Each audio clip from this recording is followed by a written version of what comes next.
Bonjour à tous, je vous propose de commencer. Bienvenue à cette rencontre un peu particulière qui devait se dérouler normalement in situ, mais le contexte sanitaire nous a amené à l'organiser en distanciel. Alors, je me présente, donc je travaille au sein de la maison d'urbanisme, je m'appelle Karima et ma collègue Maureen, ici présente, sont heureuses de vous accueillir ici pour cette rencontre intitulée Place aux aînés. Place aux aînés qui rassemble quatre orateurs, donc Madame Leleu, Monsieur Robert Grabzan, Aurélie Gabriel et Madame Amber. Avant de passer à la présentation de notre activité, je vais faire une petite explication, même si on s'est accoutumé à la gymnastique Zumba Zoom depuis le début de ce confinement. Donc, juste pour vous expliquer, très brièvement, cette rencontre sera enregistrée et donc pour ceux et celles qui ne souhaitent pas apparaître à l'écran et dans cette capsule d'enregistrement, nous vous invitons à bloquer votre caméra et donc vous avez au niveau de l'utilisation de Zoom la possibilité de bloquer votre caméra à partir de l'icône ici inférieure. On vous demande aussi, s'il vous plaît, pour améliorer la qualité sonore, de couper vos micros, sauf quand vous souhaitez parler. Et quand vous souhaitez intervenir, et là on vous demande d'intervenir évidemment à l'issue des présentations de nos intervenants, de lever la main ici. Sachez aussi que vous avez la possibilité de poser vos questions, d'émettre vos commentaires dans le fil commentaires qui se situe ici au niveau de converser. Est-ce que c'est clair pour tout le monde? Est-ce que vous nous entendez bien dans un premier temps? J'aurais dû commencer par cette première question. Vous nous entendez tous bien? Je ne vois pas de réaction à ce sujet, donc je peux continuer. Donc voilà au niveau de l'explication technique. Donc n'oubliez pas, si vous ne souhaitez pas être visible, donc activez bien la non-marche de la caméra. Et donc ici, je vais laisser la parole à ma collègue Maureen qui va vous présenter la trame de cette rencontre brièvement. Donc, bonjour à tous aussi. Évidemment, c'est décevant de faire cette visite en ligne, mais voilà, on a trouvé une alternative qui va être très enrichissante. Donc, aujourd'hui, cette visite se fera en ligne via une rencontre qui va rassembler des savoir-faire différents. Donc, l'idée, c'est vraiment un apport croisé qui a de la sociologie, de la gérontologie, de l'aménagement du territoire et également des pratiques expérimentales, des marches exploratoires pour nous permettre de comprendre comment nos tissus urbains, nos infrastructures, donc de santé, mais autres également, et aussi nos logements peuvent s'adapter et s'adaptent avec plus ou moins de difficultés au vieillissement de la population qui est un enjeu majeur en Brabant wallon. Donc, pour comprendre cet enjeu à l'échelle de l'aménagement du territoire, comme Karima l'a déjà mentionné, on entendra donc d'abord Myriam Leleu, qui est sociologue et gérontologue. Ensuite, Robert Grabzan, qui est ingénieur architecte à Loki UCL. Et ensuite, alors, on entendra Aurélie Gabriel du CPAS de Braine-l'Alleud et Madame Monique Emberg pour le représentant de Bladin pour le diagnostic en marchant à Braine-l'Alleud. Donc, peut-être pour commencer, juste quelques chiffres par rapport à cet enjeu qu'on dit qui est vraiment un enjeu majeur. On sait qu'en 2035, le Brabant wallon comptera plus de 435 000 habitants, donc soit une hausse démographique de 10% par rapport à la situation actuelle. La hausse touche aussi l'âge des habitants, donc on prévoit d'ici 20 ans 24% de seniors, soit un bond de 6%. Donc voilà, c'est pas beaucoup de chiffres, mais ça montre déjà que c'est un enjeu important. Donc voilà, on va directement rentrer dans le vif du sujet en donnant directement la parole à Madame Leleu. Donc Madame Leleu, comme je viens de le dire, vous êtes sociologue et gérontologue à profil particulier.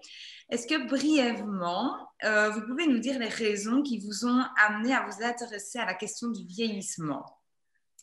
Avec grand plaisir, mais avant cela, je voudrais pouvoir partager mon écran avec un support PowerPoint que j'ai préparé. Donc, juste pour faire rapidement, je fais partage d'écran. Oui, c'est ça. Et j'y vais. Voilà. Alors, est-ce que ça marche? Non. Je dois faire peut-être encore partager. Ça se fait. C'est très bien, c'est parfait. Voilà, chouette. Je m'adapte à Zoom. Voilà.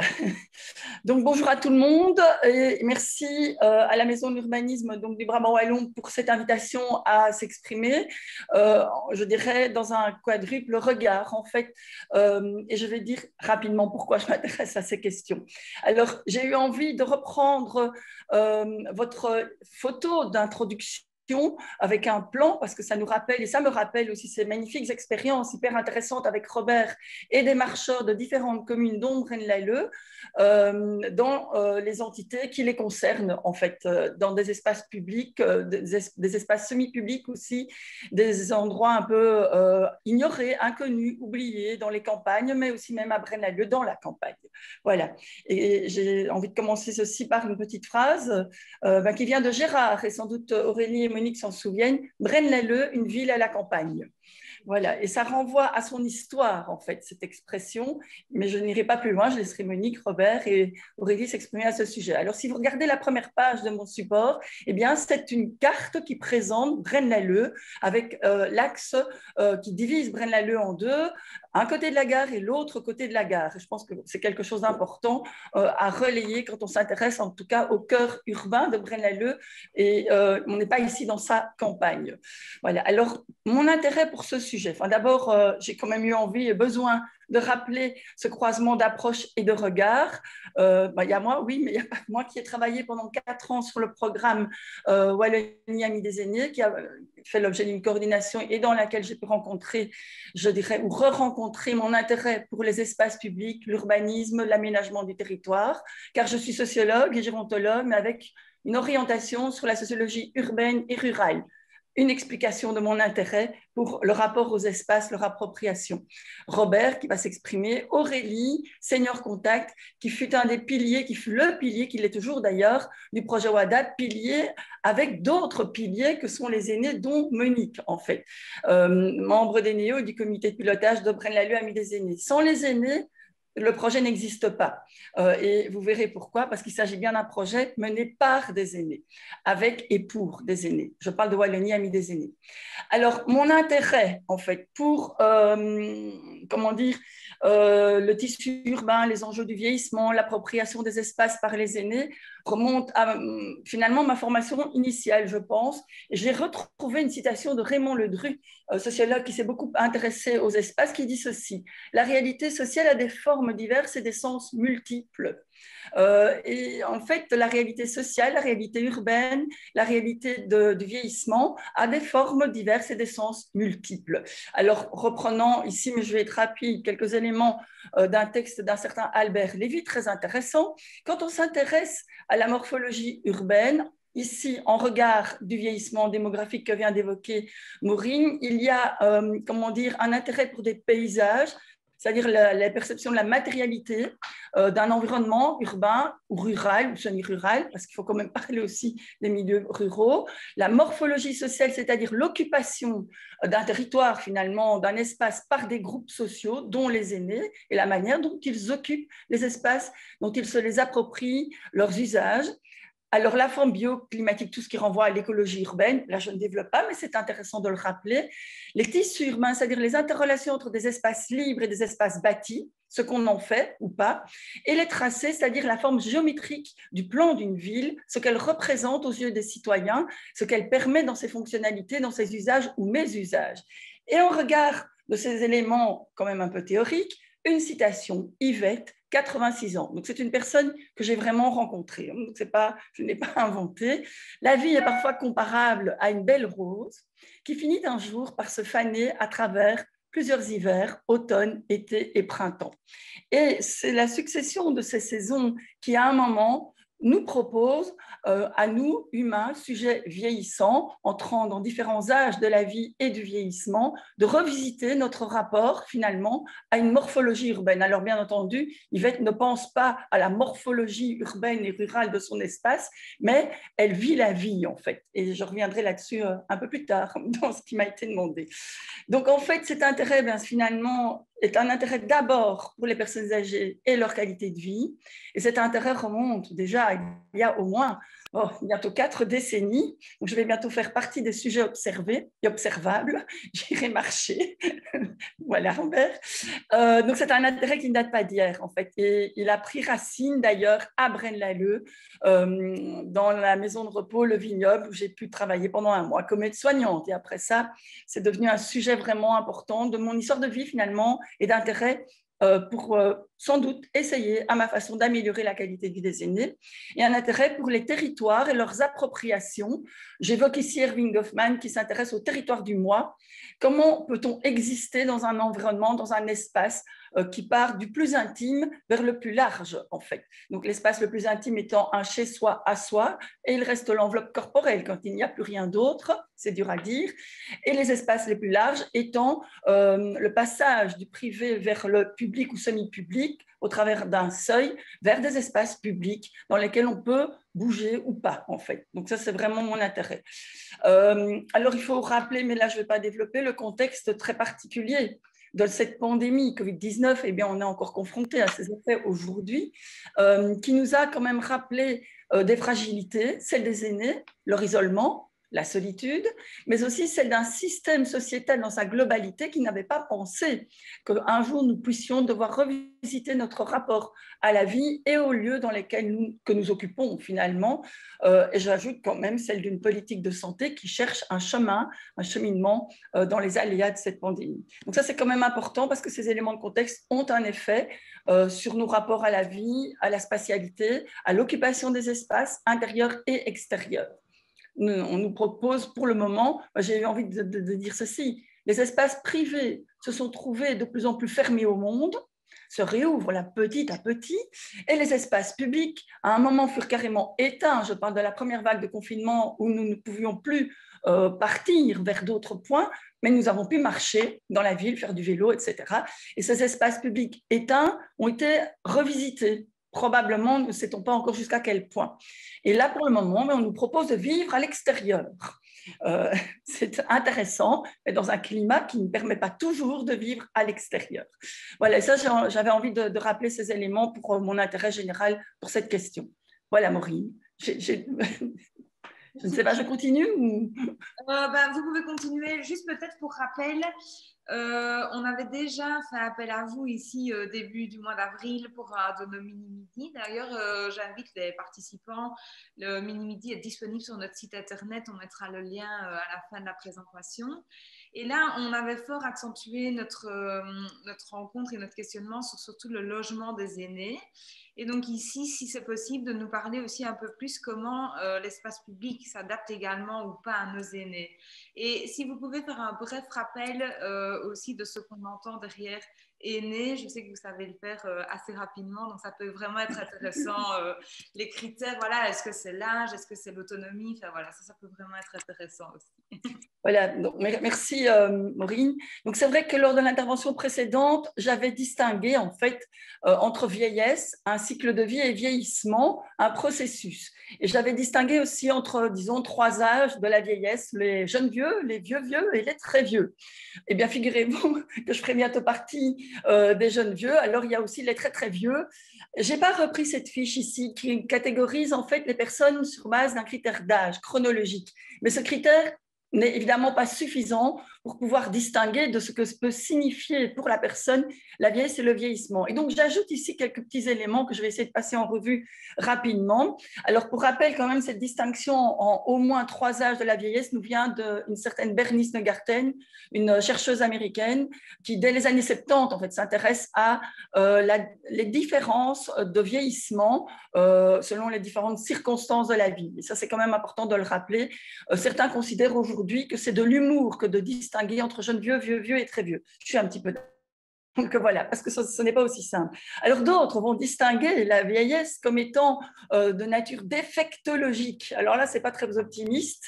Nous serions ainsi embarqués dans un vaste naufrage une perspective de déchéance qui nous atteint au cours du temps, et on va s'intéresser ou observer une vieillesse plutôt décrépite, ingrate, dépendante. En clair, on va s'intéresser ou plutôt observer la vieillesse, le vieillissement sous l'angle des pertes. Mais on peut aussi l'apercevoir, et j'ai eu envie de parler comme ça, d'un point de vue dit ontologique, l'être humain dans sa sagesse, sa progression, sa maturité, et voir la vieillesse comme un âge d'or, une promotion. Parce que finalement, c'est peut-être une chance de pouvoir vivre longtemps, mais qui va se décliner diversément selon les personnes. Et on parlera alors, anciennement on parlait de vieillesse verte, épanouie, autonome, et là on découvre la seniorescence, que j'ai eu envie d'inventer un jour dans ma vie parce que ça me permet de parler de seniorescence par rapport à la sénescence. Et on peut rattacher à cette figure celle de l'ancien, porteur de savoir, de sagesse, d'expérience et de savoir d'expérience. Et c'est important de relater cette expression ici. Alors, en vieillesse et vieillissement, on peut en effet enfermer la vieillesse dans un paradigme biomédical et on s'intéresse aux pertes. Mais il est plus important et intéressant de partir d'un regard sur la vieillesse d'un point de vue, dans un paradigme socioculturel qui voit la vieillesse comme un âge construit socialement et culturellement. Et ainsi, on n'est pas vieux au même âge partout, ni même en toute époque. Et ça va encore évoluer au cours du temps et en fonction finalement des grands enjeux d'une société. J'ai cité ici Pierre Bourdieu, l'âge est une donnée biologique, mais aussi chronologique, socialement manipulée et manipulable. Et je dirais que le paradigme subjectif est sans doute le plus intéressant, en fait. Et là, finalement, la vieillesse et le vieillissement se définiraient à partir d'un regard sur soi, d'un acte narratif que nous aurions constamment avec nous-mêmes, nous permettant ou pas de nous redéfinir en fonction de ce qui nous arrive, en fait. Et là, j'ai retrouvé Michel Philibert, finalement un des grands-pères de la gérontologie du côté francophone, pour qui le vieillissement chez les êtres humains est une expérience tout à la fois subie, interprétée et conduite ou aménagée par les plus âgés. Et ça, c'est intéressant de nouveau. La vieillesse, le vieillissement, des savoirs d'expérience, mais aussi des personnes âgées ou des aînés qui conduisent, interprètent leur vieillissement par eux-mêmes pour énoncer des éléments qui font sens pour eux dans leur environnement. Donc, je pensais ça intéressant de rappeler cela. Alors, si on s'intéresse aux pertes, je ne vais pas m'étaler trop parce qu'on va sortir d'ici un peu déconfit, des changements qui nous touchent au cours du temps, que certains vivent comme de véritables effritements, blessures narcissiques qui touchent à l'image de soi, à l'identité personnelle et sociale. Alors, des pertes physiques, psychiques, cognitives, mais aussi économiques, sociales, relationnelles, des pensions de retraite qui ne sont pas suffisantes pour vivre comme avant. On parle beaucoup du comme avant, mais pour d'autres raisons. La peur du déclin, le déclin, la dépendance, la perte d'autonomie, un sentiment pour certains de véritable dépréciation identitaire. On ne se sent même plus exister face à soi-même et encore moins face aux autres. La perception d'un soi comme en trop, surnuméraire. Donc à quoi bon encore être là? Alors, toujours dans cette perspective de perte, on s'intéressera aux fragilités qui sont réelles. Mais il n'y a pas que ces fragilités qui importent. Des fragilités donc, qui renvoient à ces pertes, parfois renforcées par des vulnérabilités dites d'origine, qui se sont accumulées au cours de l'histoire de vie.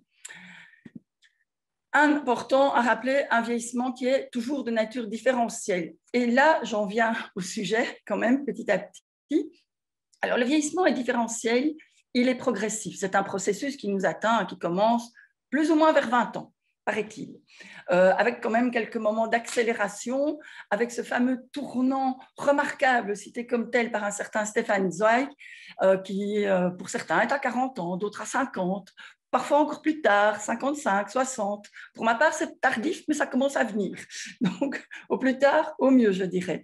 Alors, ce vieillissement, qui est différentiel, qui est progressif, il va s'observer sur deux grands plans, je dirais, au travers de conditions objectives de relégation qui peuvent être produites par les espaces dans lesquels on vit, espaces privatifs, espaces publics, semi-publics, mais aussi accentué par des mécanismes de désocialisation progressive, le fait de quitter son travail, de ne plus voir ses collègues, de ne plus partir vers d'autres, à la rencontre d'autres.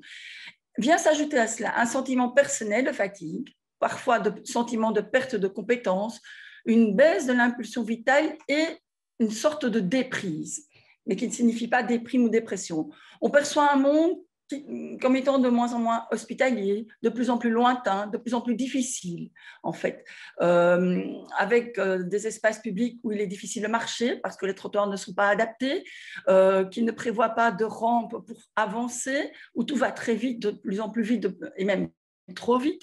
Et ainsi, on se voit petit à petit réduire ses parcours, se replier sur soi dans des espaces de proximité, développer ce que certains appellent un regard de derrière la fenêtre, qui n'est pas toujours négatif.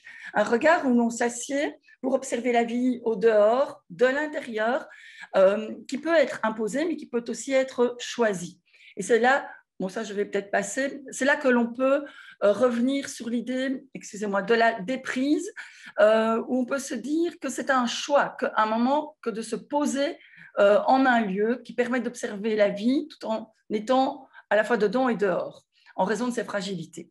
Alors, par rapport à cela, bon, on distingue classiquement 3 types de vieillissement: normal, pathologique, réussi. Idéalement, si on peut vivre un vieillissement réussi, heureux, optimal, sain, le healthy active aging, c'est parfait. Mais évidemment, nous n'atteindrons pas tous cette situation idéale, voire idéalisante, et certains parlent même de manipulation idéologique.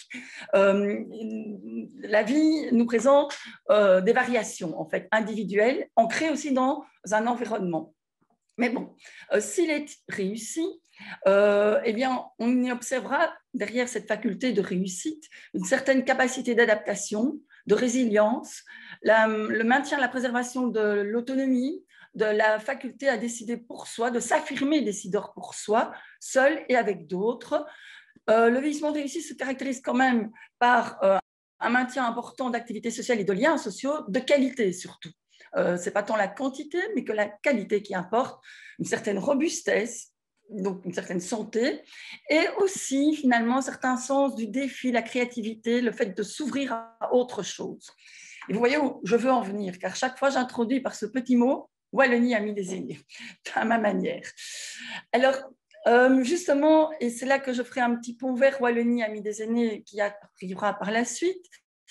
Au cours de la vie, vous voyez ici 3 cycles qui apparaissent: l'âge plutôt jeune, l'âge moyen et puis l'âge avancé, dirons-nous. Alors bien sûr, aujourd'hui, certains vont décliner les âges de la vie ou la succession des âges de la vie ou cycles de vie en 6, 7 ou 8 cycles distinguant la petite enfance, l'enfance, la préadolescence, l'adolescence, la post-adolescence, la maturescence, l'adulte mature, jeune vieux, vieux, très vieux. Enfin, voilà.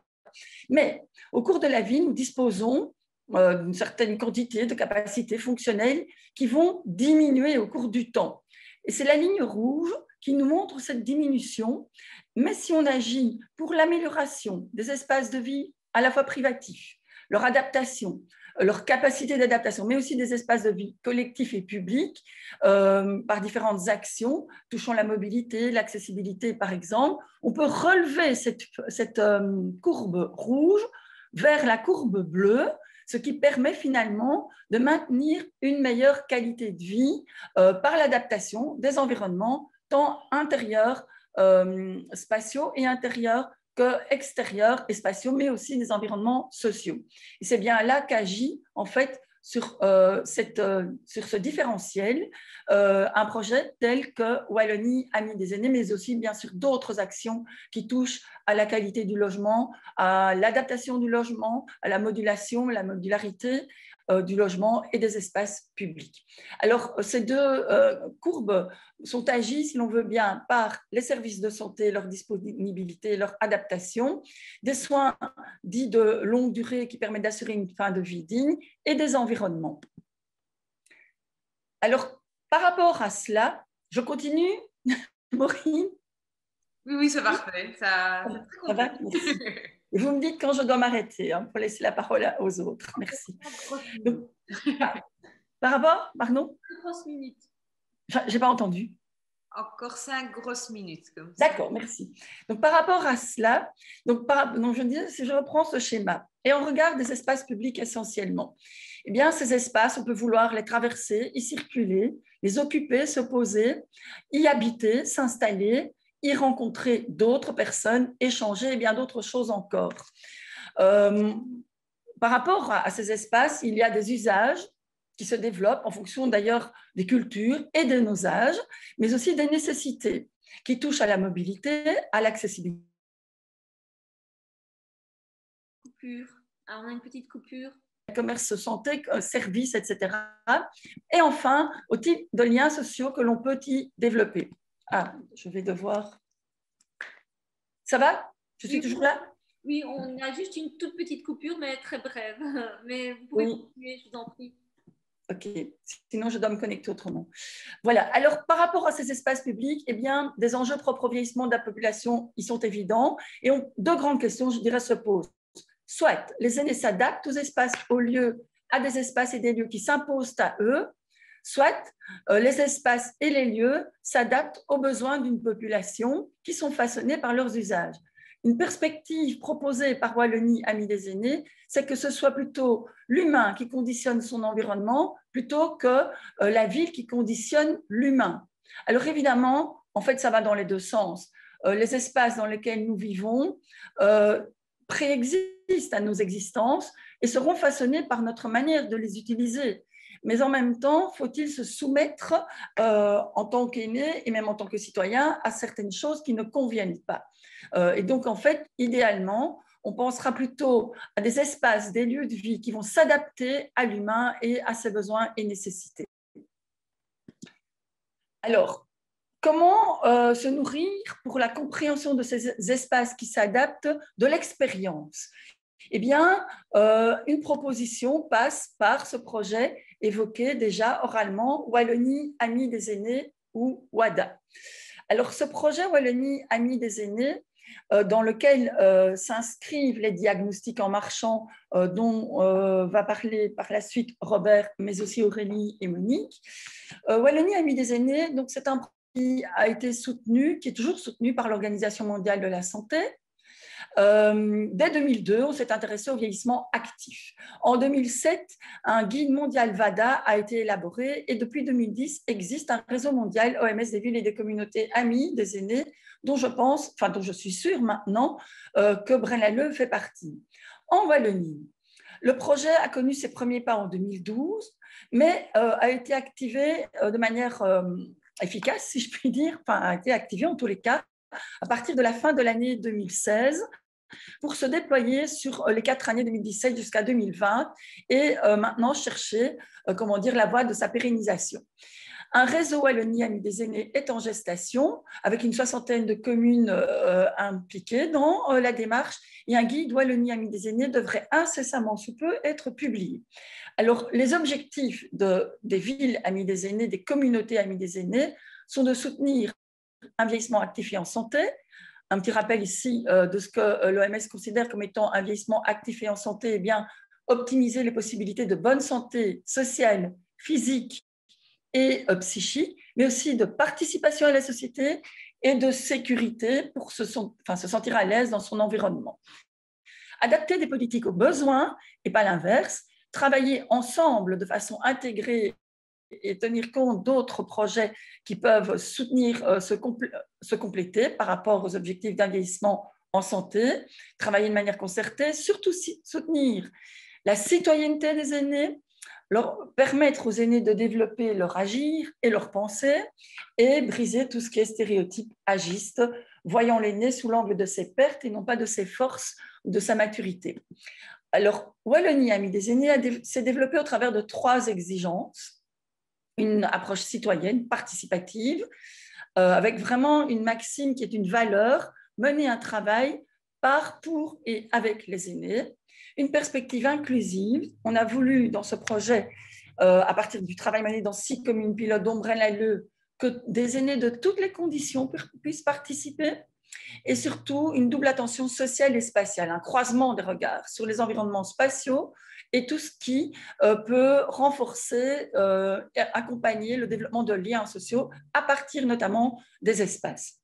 Alors ici, rapidement, 6 communes pilotes ont fait l'objet d'un accompagnement choisis pour leurs différences, c'est quand même important de le rappeler ici, différences justement en termes de morphologie urbaine, différences en termes de densité démographique et de population jeune ou âgée, différences aussi puisqu'il y a 6 communes réparties sur les 5 provinces, avec Braine-l'Alleud que vous voyez ici, Braine-l'Alleud donc qui est une des 6 expériences pilotes menées. Nous avons aussi travaillé, vous retrouvez ici les 6 communes et une carte qui représente les espaces. Cette carte de Braine-l'Alleud proposée en entrée en matière, avec cette division quand même du cœur urbain par l'axe comment dire, de transport ferroviaire. Bon, c'est vrai qu'entre parenthèses, j'habite à Braine-l'Alleud, donc je peux en parler aussi comme citoyen habitant. Nous avons aussi mené la démarche avec un regroupement de communes, ce qui est quand même important à signifier en milieu rural. Le GAL je suis esbignon.be qui représente 10 communes qui se situent en pays esbignon. Là, Robert aurait plus de choses à dire d'ailleurs. Mais on est dans une autre province, donc voilà. Et une démarche qui s'est appuyée, je vais être rapide là-dessus pour en venir à la thématique des espaces, sur 3 piliers: des acteurs, des thématiques ou domaines d'action et de réflexion, et des étapes. Alors, pardon, les acteurs, vous les retrouvez ici dans ce schéma qui est un peu petit, je pense. Je vais essayer d'agrandir, voilà, pour vous montrer mieux le schéma. Je peux mettre les diapositives à disposition si vous le souhaitez par la suite. Donc, c'est un peu complexe. Je ne vais pas essayer de tout raconter. La chose à retenir, c'est que les aînés, WADA, ici, sont au cœur de la démarche, sont à la fois impliqués et consultés, mais aussi porteurs de la démarche, avec l'accompagnement d'un animateur WADA, qui en l'occurrence ici pour Braine-l'Alleud est Aurélie Gabriel. Et Monique fait partie du comité de pilotage local COPIL WADA de Braine-l'Alleud, qu'ils ont rebaptisé BLADA, Braine-l'Alleud Amis des aînés.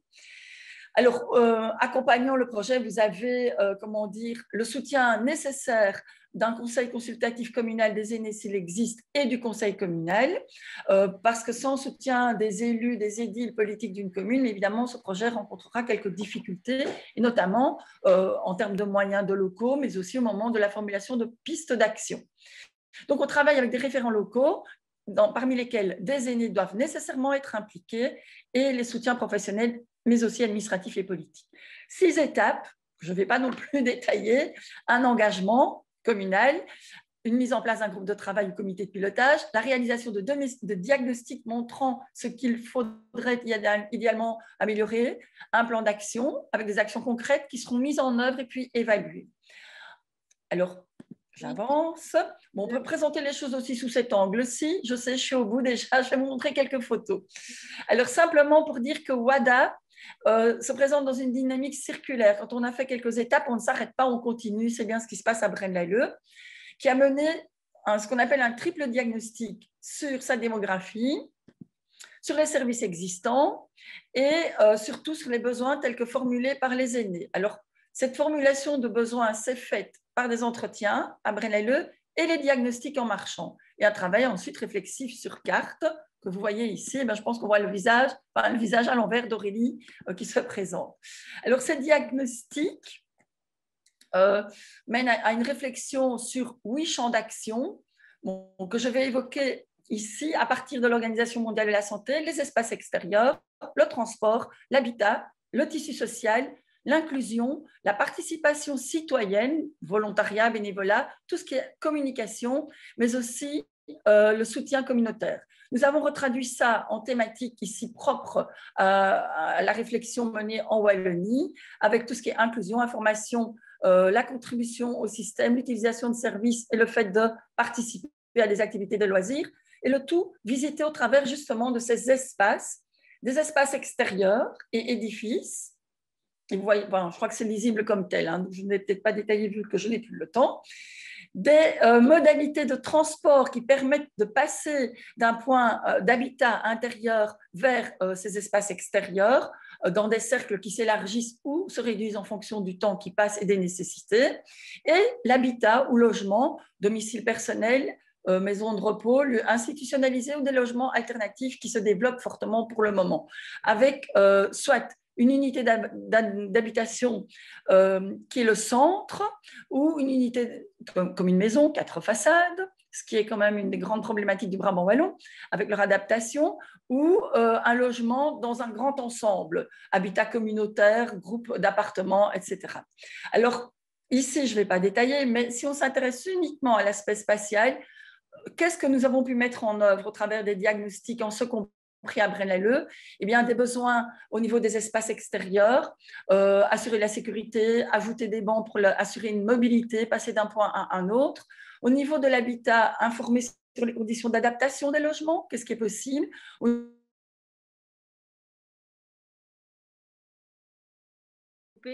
Suffisant et régulier. Voilà. Donc ça, je vais juste montrer quelques photos. C'est pour Braine-l'Alleud. Ça, je ne vais pas démontrer. Quelques photos qui montrent en fait simplement les choses au niveau des espaces publics. La navette de Braine-l'Alleud, un parking engorgé, un rond-point qui pose problème. Donc en fait, vous voyez que les espaces publics peuvent se décliner sur différents niveaux, des micro-espaces ou des macro-espaces, comme une grande route, des points de sécurité ou d'insécurité dans des voies de passage d'un point à un autre, des abords qui ne permettent pas la mobilité, qui, notamment en raison du fauchage tardif, moi aussi c'est plutôt des haies qui posent problème, ne permettent pas de marcher, mais aussi les bancs qui sont un véritable support à la mobilité de tous les âges. Je terminerai juste par cette image qui montre Braine-l'Alleud en action. Pendant le diagnostic, en milieu rural, si on veut bien, aux abords d'une route, et pendant l'analyse des commentaires extraits des diagnostics, avec une imagerie ici réflexive proposée par Aurélie. Voilà, merci pour ce temps. Je m'arrête là. Parfait. Un tout grand merci, Madame Leleu, pour cette dense présentation qui nous permet de comprendre cette notion de séniorescence, l'apport que les personnes âgées peuvent apporter à l'urbanisme, à l'aménagement de nos espaces tant publics, tant intérieur qu'extérieur. Vous avez évoqué le projet WADA, Wallonie Amis des Aînés, et plus particulièrement les marches exploratoires qui ont été menées à Braine-l'Alleud, sur lesquelles nous reviendrons tout à l'heure avec Aurélie et Madame Hambourg. Ici, je vais passer la parole à Robert Grabzan. Robert, tu es ingénieur architecte au sein de la faculté d'architecture et d'ingénierie de l'UCL et tu mènes une thèse de doctorat sur les diagnostics des espaces publics, des diagnostics qui combinent à la fois l'approche sociale et spatiale et aussi, ce qui est très intéressant, comme Madame Leleu vient de l'évoquer, la dimension collective. Donc, comment partir du savoir de l'usager, qui est aussi expert de l'usage, pour pouvoir au mieux adapter nos espaces à la question du vieillissement. Donc, je vais te laisser la parole et peut-être nous expliquer en quoi consiste cette démarche que tu mènes autour de ces diagnostics socio-spatiaux. Merci à toi, en tout cas. Alors, merci. En fait, c'est pas mal de peut-être résumer ça en une question. Quels sont les savoirs d'expérience qui traversent les espaces? Ça paraît peut-être un peu simple et en même temps, elle nous concerne peut-être même tous. Donc, en même temps, il y a un prisme, il y a une direction qui a été choisie, qui est le prétexte Wallonie Amis des Aînés, avec des enjeux qui ont été énoncés par Myriam Leleu, qui sont évidemment d'une évidence. Et donc, il y a le pied à l'étrier dans ce genre de questionnement-là, pour questionner à la fois l'espace, mais au travers du vécu humain. Alors, peut-être, quand on parle de diagnostic en marchant, on parle de marche exploratoire, on parle de balade, de promenade. Donc, je me dis que c'est pas mal peut-être de faire un espèce de rappel sur ce que cela implique. Donc, les origines, en fait, elles sont... c'est peut-être une méthode extrêmement vernaculaire, peut-être très, très ancienne, mais en tout cas, les traces plus conscientes en termes de dispositifs remontent dans fin des années 80 au Canada, à Toronto, où pour des raisons, disons, beaucoup plus moins vertueuses, puisqu'il s'agissait de la sécurité de l'espace public métropolitain et du métro en particulier à Toronto, où des femmes décriaient un peu le sentiment d'insécurité et des grandes problématiques auprès des autorités. Et donc, il y a eu le Women's Safety Audit Process, et ceci peut-être est en résonance, parce que Toronto, ce n'est pas le hasard. Il y a peut-être Jane Jacobs qui a quitté les États-Unis fin des années 60 et qui s'est réfugiée quelque part à Toronto. Et donc, est-ce qu'il y aurait des liens, etc. Enfin, ma thèse ne porte pas sur ces questions-là, mais en tout cas, il y a les origines, elles sont clairement énoncées là. Alors, doucement, ce phénomène revient sur le continent européen, notamment au nord de la France, où il y a un peu le basculement de l'an 2000, où quelque part il y a plein d'enjeux qui se révèlent, et notamment l'Alliance 21 pour les paroles habitantes et la capacitation citoyenne. Ça a été repris par des marches exploratoires pour les femmes aussi à Paris, pour le 12e et 19e arrondissement. Et puis on parle un peu, notamment avec la mairie communiste à l'époque de Dunkerque, qui donnait vraiment la capacitation citoyenne, comme les habitants étant pas dire des techniciens experts, mais en tout cas avec un savoir qui pouvait émerger. Alors, doucement, ça percole en Belgique avec des associations qui sont à la fois en frontières françaises et belges, avec des guides qui sont extrêmement bien explorés. Et puis, il y a deux faits, à ma connaissance. C'est Bruxelles, ville-région en santé, où il y a vraiment la notion des marches exploratoires diagnostiques en marchant liées au vieillissement, et puis plus particulièrement à Liège, avec les problématiques qui sont communes à plein de villes, mais en tout cas, la ville de Liège, sur la prostitution et la drogue, a consulté une équipe canadienne qui est venue en fait montrer les différentes méthodes, dont, à un moment donné, un petit chapitre dédié au diagnostic en marchant. Et puis, je ne vais pas énoncer toute la série. Il y a eu des marches exploratoires pour femmes à Namur, il y a à Bruxelles, enfin, il y a plein d'exemples. Et puis, il y a WADA, comme ce qui a été décrit par Myriam Leleu, et le diagnostic en marchant, DEM, qui peut-être a une intention beaucoup plus consciente sur les aspects sociaux et spatiaux. Ça, c'est peut-être une grande particularité, étant donné que la méthode est beaucoup plus d'origine science sociale à la base. Alors, les multiples expériences, c'est du qualitatif, donc il ne faut pas pour autant exclure la quantité. Donc, à un moment donné, c'est 30 diagnostics en marchant effectués à travers toutes les provinces en Wallonie.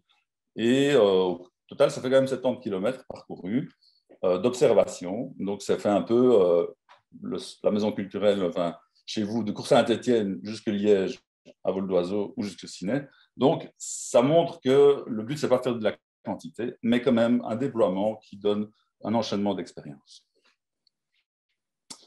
Alors, il y avait peut-être une question que vous pourriez poser sur le déroulement. Oui, tout à fait. Concrètement, donc 70 km de savoir-faire. Et donc, comment ça se passe concrètement? Comment tu mets en place ces marches, en particulier avec des personnes âgées? Oui, alors la petite flèche en bas, c'est juste pour montrer qu'à Metz aussi, ça a été testé lors d'un colloque, une sorte de démo qui était très inspirante. Donc voilà, ce n'est pas une erreur dans la carte. Alors, le diagnostic en marchant tel que développé par Lucé Louvain à WADA s'est déroulé, on n'est pas fixé, mais en tout cas, il y a 3 moments. Il y a d'abord une mise en condition. Ensuite, il y a une mise en mouvement et un débriefing. Ou plutôt, débriefing, c'est un terme en fait issu de la Seconde Guerre mondiale qui était en fait en réalité à la fin des missions militaires un retour de mission qui permettait en fait de voir les problèmes à chaud, etc. Et donc nous on préfère parler de retour d'expérience ou peut-être une remise en perspective. Je vais expliciter.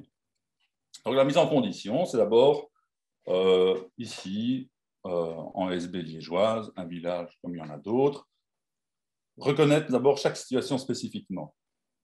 Donc le fait de descendre quelque part au plus près des choses, c'est en fait reconnaître la spécificité aussi des lieux que l'on traverse. Et donc cette mise en condition, on reconnaît encore la même photo que chez Myriam, il y a une co-construction, c'est-à-dire les aînés, c'est eux qui vont évidemment nous dire. Donc, il ne s'agit pas de dire que c'est un circuit, évidemment. C'est un tracé qui permet d'organiser pour un peu se préparer, jalonner.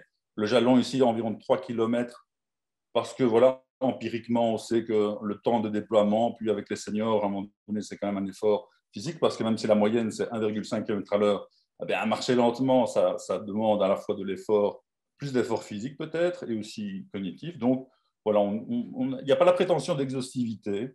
C'est simplement un échantillon qui permet simplement de rentrer en matière. Il y a plusieurs formulations possibles.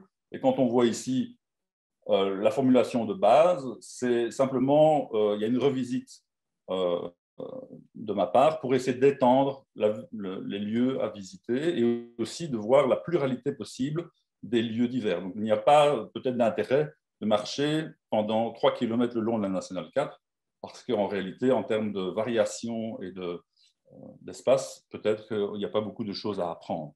Donc, en réalité, le diagnostic en marchant essaye de profiter autant que possible dans le cheminement des différentes spatialités possibles, de construire un tracé à la mesure de cette situation. Alors, la mise en mouvement, peut-être il faut simplement la mettre en mouvement. Donc, je ne sais pas si vous voyez bien, parce que peut-être que Zoom, voilà. Et donc, on voit cette dame ici au début qui se demande, mais je ne sais pas ce que vous me demandez, je vais faire des mauvaises choses. En réalité, simplement observer. Et en réalité, les personnes ont des thématiques qui ont été prédéfinies préalablement par rapport au focus group. Et donc, en réalité, chaque usager, il y a des tandems qui se mettent en place et les personnes observent des dimensions bien précises.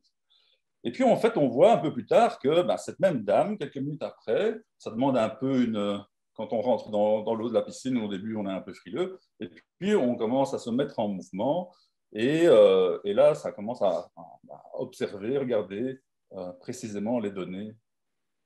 Et donc, il y a quand même un effet, je pense qu'il faut aussi vivre pour pouvoir en parler. Et donc, c'est un peu une mise en mouvement de l'esprit par l'exercice du corps. Alors, quand je parle de diversité, ça c'est du côté de Farciennes, à Piron-Champ. La diversité des lieux, c'est des choses un peu improbables. Marcher comme ça le bord d'une infrastructure, passer à un bois que personne n'avait même géographiquement recollé à certains espaces publics, et redonner un peu des évidences de tissu. Donc, ça permet de visiter des expériences et en réalité, après, de pouvoir en parler. Et puis, la troisième partie, cette remise en perspective, elle n'est pas obligée de se faire tout de suite parce qu'il faut le temps de récolter les données, de capter, et puis quelque part aussi, il y a une sorte de sédimentation qui permet de revenir un peu à l'essentiel sur certaines choses, et puis d'aller encore plus en profondeur. Et donc, cette image de Vaux-sur-Sûre, on voit les politiques de village, c'est un peu comme dit Michel Courajou, la table, c'est le premier instrument de civilité, et donc, quelque part, on revient, quelque part, abstraitement sur les choses, mais avec l'expérience déjà préalablement. Et donc, c'est un peu se mettre en éveil pour construire que par un socle commun d'observation.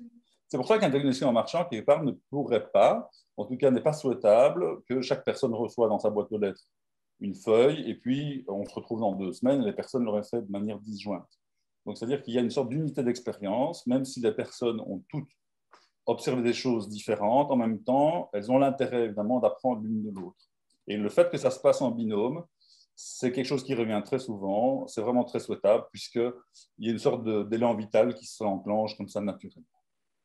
Donc, Karima, par exemple, pour l'avoir testé à Louvain-la-Neuve, il y avait un foisonnement de dialogue avec le binôme, avec une personne qu'on ne connaît même peut-être pas. Donc, quelque part, il y a le plaisir de la rencontre humaine que maintenant, peut-être la pandémie nous a fait révéler encore plus fort. Et donc, quelque part, conceptuellement, l'abstraction, la concrétude, la pensée, l'espace, l'éveil. D'abord, on est un peu dans l'abstraction, on parle des choses, et puis on marche, on est en situation observée, et puis les savoirs d'expérience peuvent remonter pour mieux les saisir. Donc, les effets du DEM. Donc, tout ça pourquoi? Alors, déjà, il y a des effets sociaux indéniables. Donc, internes, on voit ici des participants entre eux, même une échevine ici présente, et donc du coup, il y a une sorte de remise pas à niveau, mais on marche tout simplement ensemble, et donc quelque part, ça peut être une valeur simplement partagée. Il y a par exemple dans cette marche des résidentes d'une maison de repos à Auffray qui nous ont accompagnés, donc qui ont eu l'occasion de pouvoir sortir de leur maison de repos pour faire un tour avec nous et donc marcher un peu de leur rapport aux choses, etc. Ou alors des personnes plus expertes. Ici, il y a un historien retraité qui nous parle d'un élément peut-être anecdotique, mais en réalité qui parle de l'articulation de deux quartiers depuis le Moyen-Âge. Et en réalité, on voit bien qu'il y a même sociologiquement des distinctions. Donc, ce sont autant d'indices qui permettent de remettre en présence des choses qui sont déjà là, en fait. Ou alors encore des prétextes, parce que ça c'en était un, à la limite d'une commune dans la province de Liège, où on va dans les habitats permanents, qui ne sont peut-être pas des lieux... voilà, c'est aussi le fait d'être en groupe permet comme ça de je ne veux pas dire s'inviter dans des lieux où peut-être tout seul, avec un appareil photo, on serait difficilement accessible. Et puis, ça permet de rencontrer la personne, de pouvoir échanger avec elle et de connaître les raisons. Et puis, ça, c'est vraiment en interne. Et puis, en externe, ben, du coup, on voit, mais on est vu. C'est-à-dire que ça en donne un signe aussi sur l'espace public. On voit Myriam ici en train de discuter avec d'autant de personnes de Malteny. Et puis, dans une maison de repos, une dame nous observe comme ça, sur une espèce de belvédère. Qu'est-ce qui se passe? Donc, quelque part, il y a aussi les choses de la ville, au sens simple du terme. Il y a forcément des automobilistes même qui s'arrêtent, qui se demandent qu'est-ce qui se passe. Et puis, des personnes qui se connaissent, des personnes qui se trouvent à l'étage, et puis des personnes qu'on ne voit pas. Donc, par exemple, ce monsieur qui, très charmant, d'un âge presque 90 ans, était là et on passait devant chez lui par hasard. Et c'est aussi le moyen aussi un peu d'échanger avec lui. Donc, des échanges humains assez immédiats. Et puis, évidemment, ben, il y a aussi se confronter aux choses, tomber sur. Un bon design, c'est bien, et en même temps, ça sied, il y a plein de problèmes d'ergonomie qui sont un peu d'une évidence. Voilà. Le fait que le banc, par exemple, donc, ce sont des petites choses, des dévers de trottoir. Bon, ici, c'est un peu caricatural, mais des dévers de trottoir qui sont comme une artère commerçante dans un village où il y a des problématiques récurrentes. Donc, ce sont toutes ces invisibilités-là que le diagnostic en marchant peut rendre manifeste. Voilà. Braine-l'Alleud, un hommage à M. Guy, ici. Voilà, on est à côté d'une maison de repos, et puis, je ne sais pas si vous voyez l'erreur, mais c'est étonnant, un passage piéton qui mène à rien. Voilà, donc, c'est autant de choses qui remettent un peu la pensée, donc à la fois la prestation intellectuelle de l'auteur de projet, mais en même temps, la personne qui pense avec les mains, donc les gens qui font, et donc remettre un peu du sens dans toutes ces choses-là. Ça peut être des choses anciennes, mais ça peut être des choses neuves. Donc là, on est du côté français. Voilà, petit indice, vous voyez le petit symbole. Donc ça veut dire que les gens ici marchent sur une piste cyclable, mais ça veut dire qu'ils seront conditionnés à pouvoir traverser au bord de cette... Enfin, vous voyez, donc il y a des évidences comme ça qui reviennent, des petites choses qu'il faudrait en réalité, avec peut-être peu d'efforts, donc on est aussi dans l'économie des moyens, pour essayer de faire révéler et remettre à niveau. Et puis, certaines manifestations, une dame comme ça, il y a du soleil, comme aujourd'hui, en gado, qui se promène, tout va bien. Et puis en réalité, on se rend compte que ben, cette dame fait des allers-retours. Puis en réalité, ben, on se rend compte que, en fait, qu'elle est piégée sur son territoire, parce qu'elle ne peut pas aller plus loin. Et donc en réalité, le diagnostic en marchant n'est pas simplement le fait de relever des choses ponctuelles que l'on pourrait consigner dans un tableau Excel. En même temps, ce n'est pas une somme de problèmes, c'est pour essayer de faire révéler des problématiques. Et donc, à un moment donné, il y a l'apport professionnel, évidemment, qui permet de faire monter en méta ou certains questionnements qui dépassent la simple observation, l'expérience. Et donc, s'ouvrir des phénomènes un peu manifestes. Et donc, je veux parler d'une ouverture assez simple. Il y en a plein d'autres, mais c'est en cours de travail. Par exemple, il y avait ici à Varciennes une explicitation assez manifeste de la part de seniors lors de l'expérience, qui nous font part ici, vous voyez bien, donc la place de Varciennes, etc., le rond-point que l'on voit ici et la photographie qui est prise voilà, vers ce grand espace. C'était à l'époque avec le mondial qui arrivait, donc là, l'euro va bientôt arriver, avec le soleil, donc tout va bien. Et on voit donc les écrans, les grands écrans, etc. Les espaces publics comme on en trouve, avec des petites fontaines, avec des stationnements bien propres. Tout ceci n'est pas à discuter. Tout ceci est très bien. Il y a des valeurs de planéité quand même malgré les pavés de porphyre. Voilà, il y a quand même un soin. Et pourtant, avec les seniors, il y a un retour d'espace où ils disent « oui, mais ça ne va pas ». Et ça ne vient pas tout de suite, c'est en fait au fil et à mesure des discussions. Oui, mais parce qu'en fait, le marché, il se déroule là. Parce que l'autre partie de la place est du stationnement permanent. On dit, bah, vous avez quand même une place de marché, donc de quoi vous plaignez-vous? Mais oui, mais avant, je regarde les cartes justement avant, dans la projection, on se rend compte qu'il y a beaucoup de voitures, donc quel est le problème? Oui, mais avant, le marché, c'était une fois par semaine, et on vidait la place, et c'était ça le marché. Et du coup, quelque part, avec ce genre de considération, on touche aux valeurs des choses.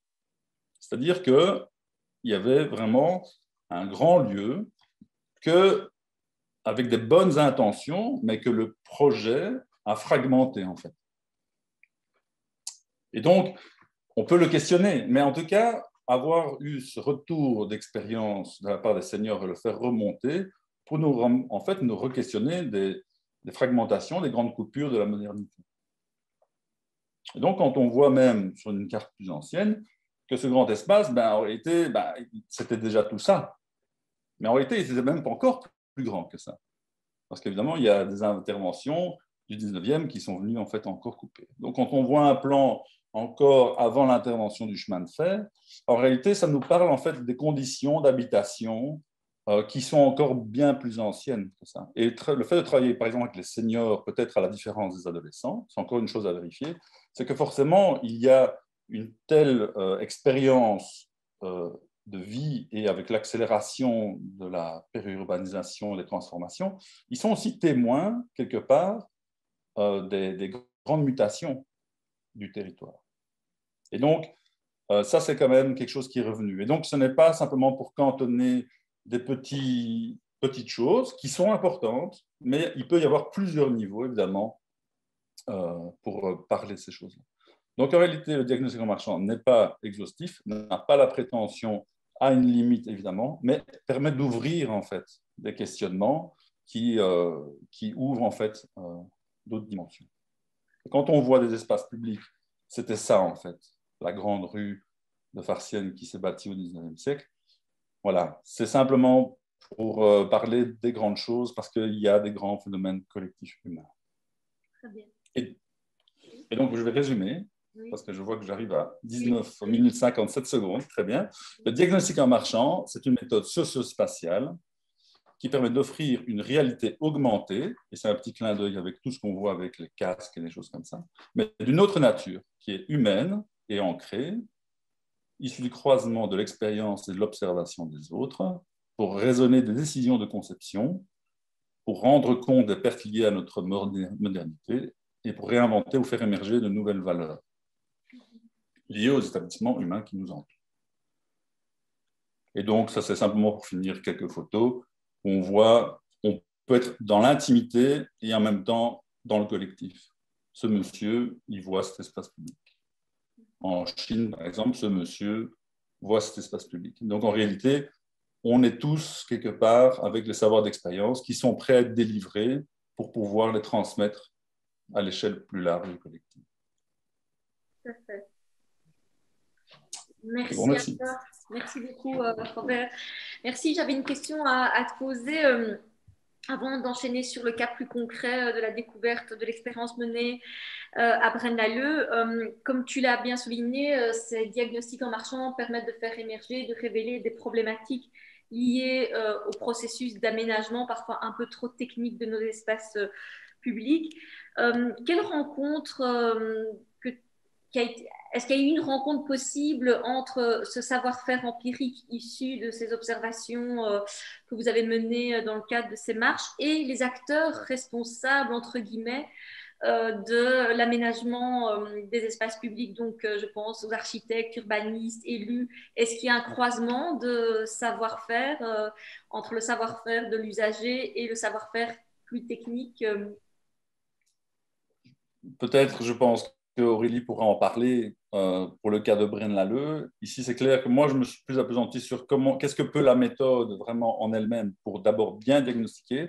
Donc, ce que j'ai oublié de dire, c'est qu'un diagnostic en marchand n'est pas la garantie d'un bon projet.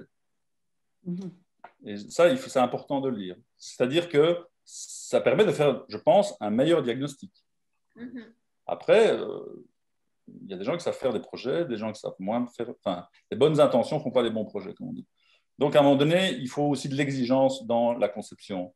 Et ça, c'est une autre affaire, je crois. Donc, ce qui est bien important, c'est que ça permet de consolider un diagnostic et de donner à la fois le grain de la ville, et le diagnostic en marchant peut-être permet de donner ce que j'appelle la chair de la ville. Donc, c'est-à-dire vraiment tout ce que le plan ne montre pas. Si je peux me permettre, j'ai une petite réponse quand même plus précise. Enfin, je veux dire, je ne dis pas que Robert ne répond pas, mais plus technique, on va dire. En fait, il y a quand même des liens qui sont faits entre la récolte de ces idées au travers des diagnostics en marchant, qui apparaissent dans des plans d'action, avec des actions qui seront mises en œuvre concrètement. Et c'est le moment de la mise en œuvre des actions concrètes qui demandera aux groupes porteurs des projets dans les différentes entités, en tout cas pour WADA, de prendre des contacts avec des personnes, soit dans les services de l'urbanisme, les CATU ou les services sociaux, en fait. Et donc là, il y a un lien qui peut se faire entre savoir empirique ou savoir-faire empirique et savoir-faire technique ancré dans la vie professionnelle, en quelque sorte. Et aussi, ce qui est important, c'est qu'à un moment, il y a eu une volonté de mise en lien. Parce que le projet WADA est parti surtout d'abord avec cette articulation socio-spatiale, mais avec finalement peu de liens avec tout ce qui était service d'aménagement du territoire et les CATU. Et donc, il y a une volonté quand même de mise en lien avec les CATU par des séances d'initiation et de sensibilisation qui ont été portées notamment par la CPDT, donc, qui est l'organisme des conférences permanentes que vous connaissez. Donc voilà, et je pense qu'il y a là tout un travail quand même à faire aussi pour la reconnaissance de ces savoirs empiriques. Ils existent, ils font sens, comment leur donner sens et valeur, en fait. Et ça, c'est important. On peut voir, avec ce que Monique et Aurélie vont dire, qu'il y a des choses concrètes qui peuvent se faire. Je n'en dirai pas plus, ce n'est pas à moi à le dire. Mais voilà, donc il y a des réponses qui peuvent être apportées. Pour que ce diagnostic puisse être utile au bon aménagement de nos espaces et à la prise en compte de cette évolution de la vie. Je vais laisser la parole à Maureen à présent. Moi, justement, je vais laisser la parole à Aurélie et Monique. Peut-être juste pour... Donc ici, on va vraiment se concentrer du coup sur Braine-l'Alleud, donc sur un projet concret justement, comme Mme Leleu, d'adaptation de l'espace public aux besoins de nos aînés. Donc voir un peu comment cette démarche théorique qu'on vient de voir va alors se transmettre sur le territoire et va se concrétiser sur le territoire. Je vais peut-être d'abord passer la parole à Aurélie Gabriel justement pour la contextualisation, voir comment ça s'est passé à Braine-l'Alleud et peut-être alors Madame Emberg après pourra vraiment nous donner un peu son ressenti en tant qu'aînée qui a participé à cette démarche et qui a fait les marches, qui a participé aux marches, quoi. Je vous laisse la parole. Voilà, merci beaucoup. Alors, en fait, moi, je vais être très concrète. On n'a pas préparé de PowerPoint avec Madame Emberg. On avait dit qu'on parlait vraiment de notre réalité de terrain. Et donc, à Braine-l'Alleud, en fait, pour répondre à votre question, ils ont fait le diagnostic en marchant. Et puis, ils ont demandé de rencontrer, bien évidemment, les L'échevin.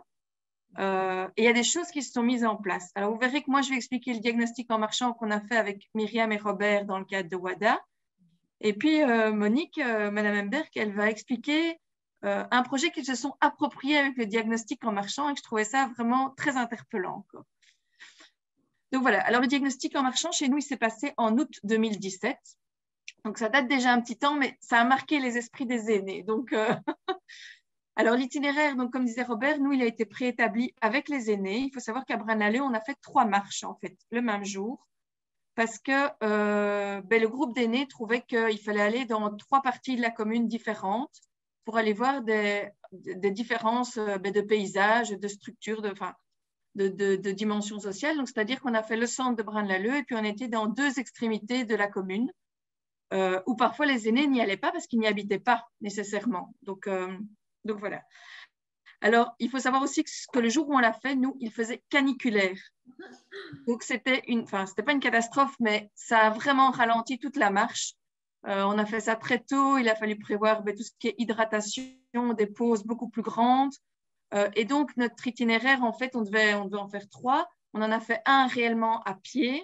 Et les 2 autres, on a fait une partie en bus, en fait, parce que les aînés n'en pouvaient plus, mais qu'ils voulaient faire toutes les parties. Donc, on les a mis parfois à des endroits clés.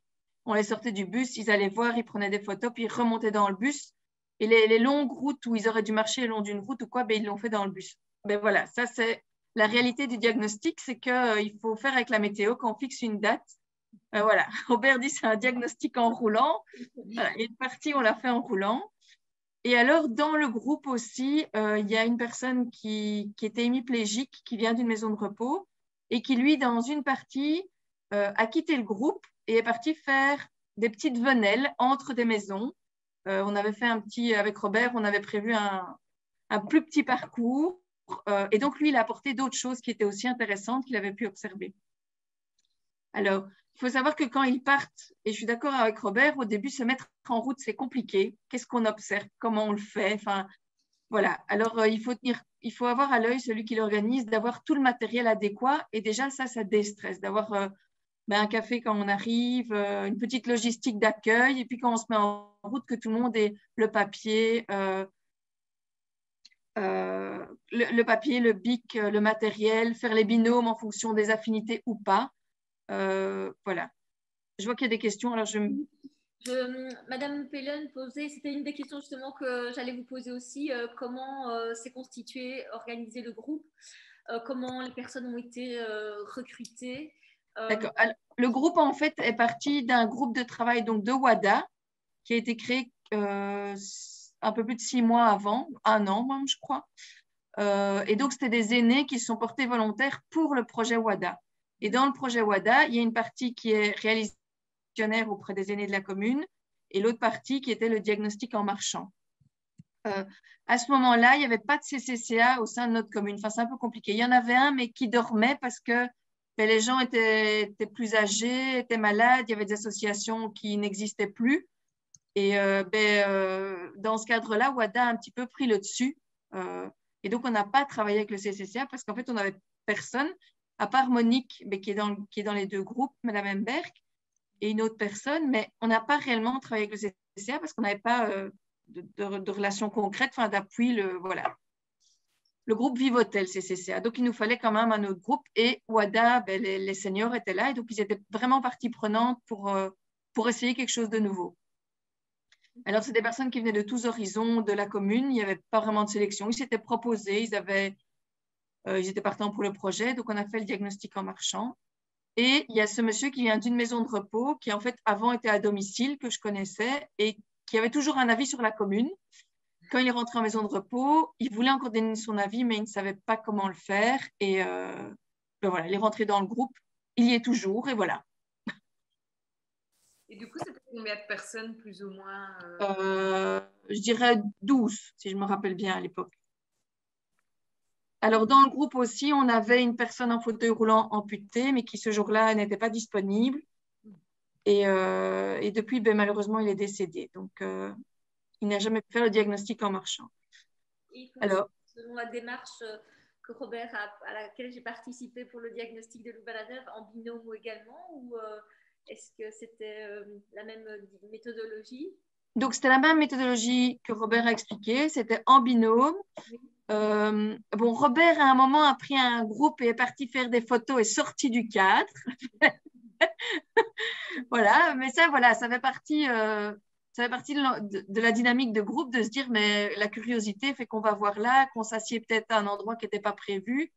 Mais voilà, moi, ça fait partie du diagnostic en marchant. Donc, alors, il faut savoir que, par exemple, le monsieur qui était en maison de repos, il avait tellement de choses à dire que moi, j'ai dû l'enregistrer. Je me suis baladée avec un enregistreur non-stop parce qu'en fait, je ne suivais plus dans ma prise de notes. Ça, tout le monde en rigole encore maintenant, mais il n'arrêtait pas parce qu'il voyait plein de choses.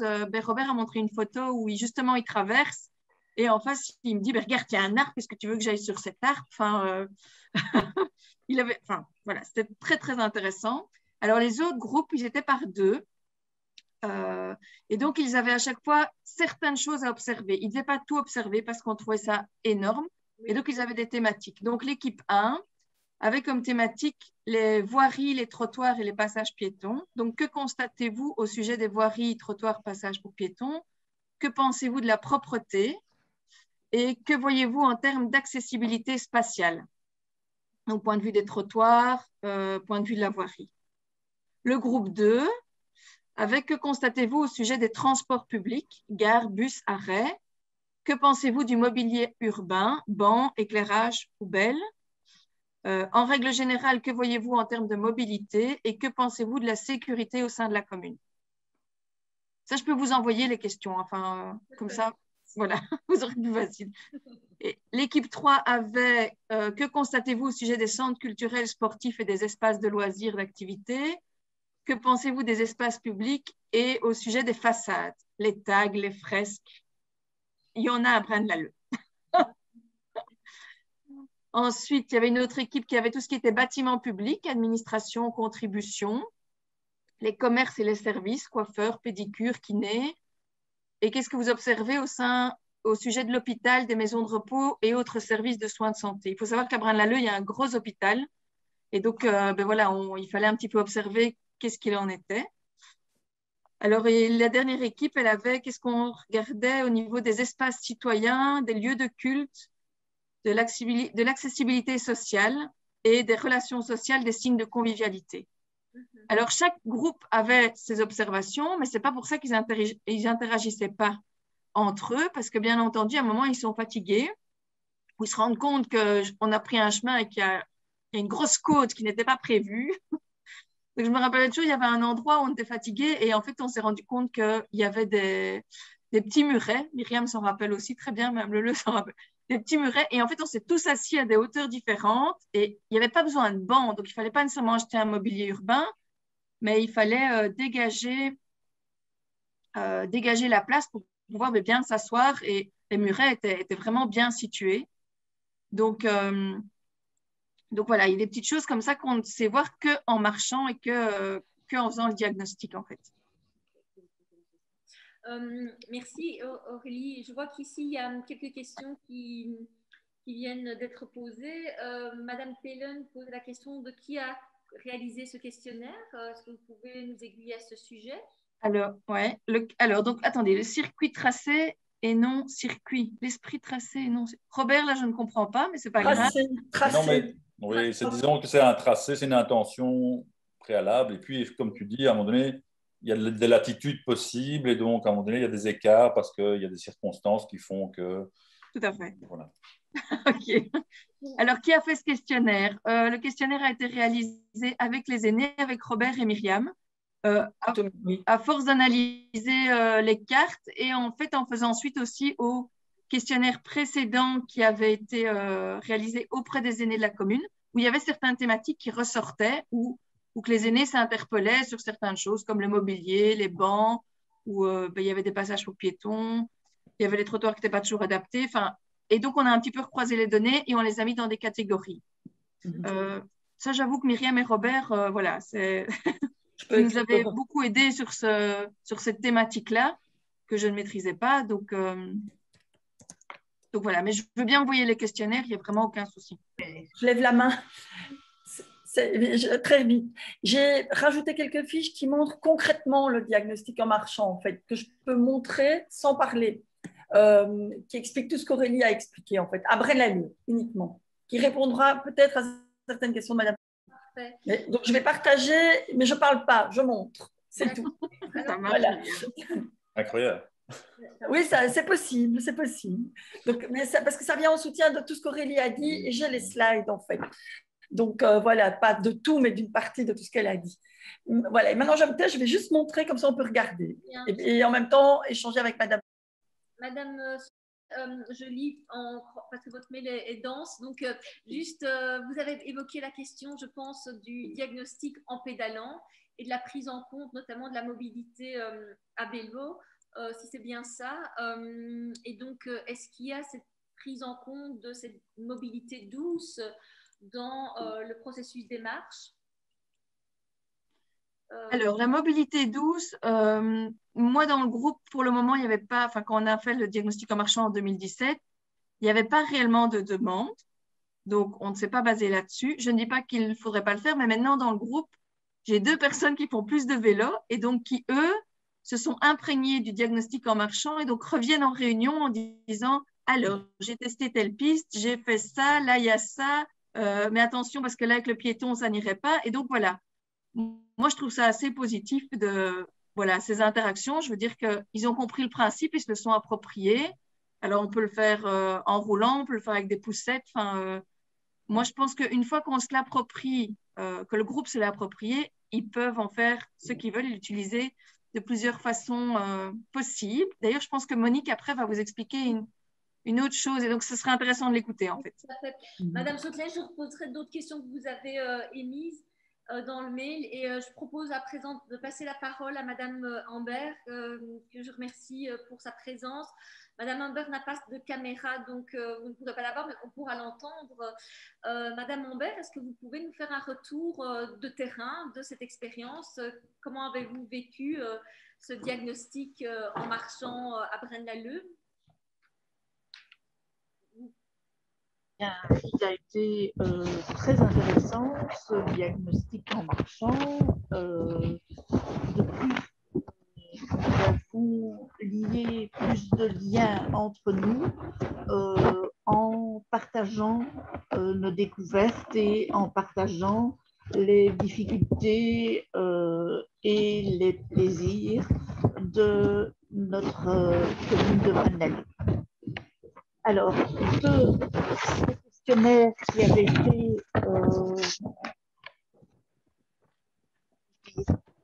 il y a un problème. Non, qui avait eu lieu auparavant, nous avions également vu que avec le Proxibus, qui était quelque chose d'intéressant, il y avait quelques soucis. Le 2 octobre 2017, les autorités communales ont lancé un projet de bus local, le Proxibus de Braine-l'Alleud, afin de faciliter plus encore les déplacements des Brennois. Le Proxibus offre gratuitement toutes les heures 2 boucles en alternance depuis la gare de Braine-l'Alleud vers les différents pôles de la commune.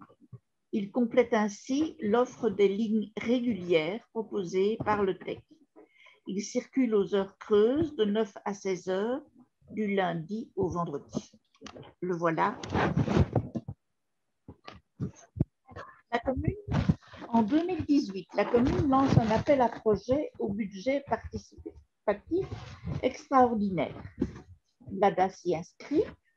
Nous souhaiterions que des bancs soient installés aux arrêts du Proxibus afin de rendre celui-ci plus accessible aux aînés, augmenter sa fréquentation et favoriser la convivialité entre les citoyens.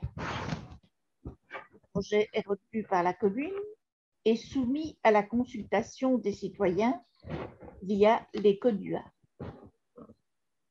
Ces derniers votent positivement et nous voilà en route pour sa réalisation. D'abord, nous faisons le trajet en bus, donc en Proxibus, et constatons différents couacs. Le conducteur n'est pas particulièrement aimable. Pas de bonjour, pas d'aide à la montée ou à la descente du véhicule. À notre demande, le véhicule étant pourvu d'un monte-siège pour handicapés, il nous en fait la démonstration, mais nous explique qu'il n'est pas souvent utilisé. La conduite n'est pas plus cool. Nous devons nous accrocher au siège lors des virages et arrêts de bus. Heureusement, depuis lors, de nouveaux conducteurs sont... Oui, depuis lors, de nouveaux conducteurs ont été engagés et sont nettement plus conviviaux. Nous faisons le trajet en voiture cette fois pour étudier les arrêts, leur site, leur dangerosité, leur visibilité, afin de pouvoir y installer 1 ou 2 bancs. Des photos sont prises et nous discutons entre nous des différents aménagements. Le dossier établi, nous demandons à rencontrer l'échevin des travaux et le lui présentons. Après diverses mises au point, il accepte notre projet. Nous avons suivi la mise en place des bancs. Ceux-ci ont été photographiés et mis sur notre site Internet. Nous avons Facebook, pardon. Nous avons aussi obtenu 2 nouveaux arrêts, un dans le centre-ville et l'autre sur la place Saint-Sébastien, près du stade sportif, commerce et église. Nous continuons à faire évoluer ce projet. Nous souhaiterions étendre le trajet et éventuellement en créer d'autres. Voilà. Excusez-moi pour les petits soucis. Vous avez bien entendu, c'est intéressant parce qu'on observe que ce projet a pu évoluer par la modification aussi des espaces publics et de réparer les aspérités justement de l'espace public. Ça, c'est intéressant, cette capacité à pouvoir agir sur la matière urbaine. Oui, oui. C'est vraiment très, très, très intéressant et on était quand même heureux de pouvoir voir l'aboutissement de notre projet. Tout à fait, oui. Je vois que monsieur a levé sa main pour poser une question ou émettre un commentaire. Monsieur, vous pouvez activer votre micro. Oui, bonjour à tous. J'aimerais savoir les résultats dans chaque commune. Vous avez fait des visites à pied là, pour constater différents problèmes rencontrés sur la route. Je suppose que vous avez retransmis ça vers les différentes autorités communales. Et qu'est-ce qu'il est advenu de tous ces résultats-là? Est-ce qu'ils en ont pris note ou bien, suivant la couleur politique, d'où les questions étaient posées, si elles avaient une couleur politique ou pas, est-ce que les autorités ont résolu les problèmes que vous avez rencontrés? Parce que moi, j'ai déjà fait des remarques comme ça ici dans la commune, des gens qui étaient en train de faire des travaux, et j'ai constaté qu'il y avait à la sortie du trottoir, donc en face, à cet endroit-là, c'était réservé pour piétons et PMR. Mais au lieu de mettre à niveau 0 le trottoir, on laissait 3 à 5 cm de hauteur entre la route et le bord du trottoir.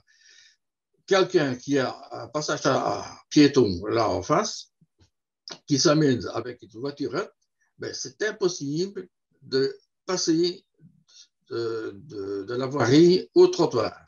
Sinon, il faut faire une marche arrière pour pouvoir accéder sur le trottoir. J'en ai parlé à l'échevin des travaux, il m'a dit, j'irai voir. Bon, on n'a rien fait. Il y a plein d'histoires comme ça sur la grande place. On a refait cette grande place-là il y a quelques années. On a amené de petits caniveaux, là. Vous avez entre la largeur du caniveau, je vais dire 25 cm, et il a une profondeur de 3 cm ou 3 et 5 cm, disons. Tout à fait. Donc, si j'ai bien compris, M. Viatour, oui. Qu'est-ce qu'on fait de toutes ces observations concrètement? Est-ce qu'il y a des modifications concrètes de l'espace public? Et vous parlez plus du côté de Braine-l'Alleud ou est-ce que vous évoquez ça? Moi, je parle de Nivelles. De Nivelles.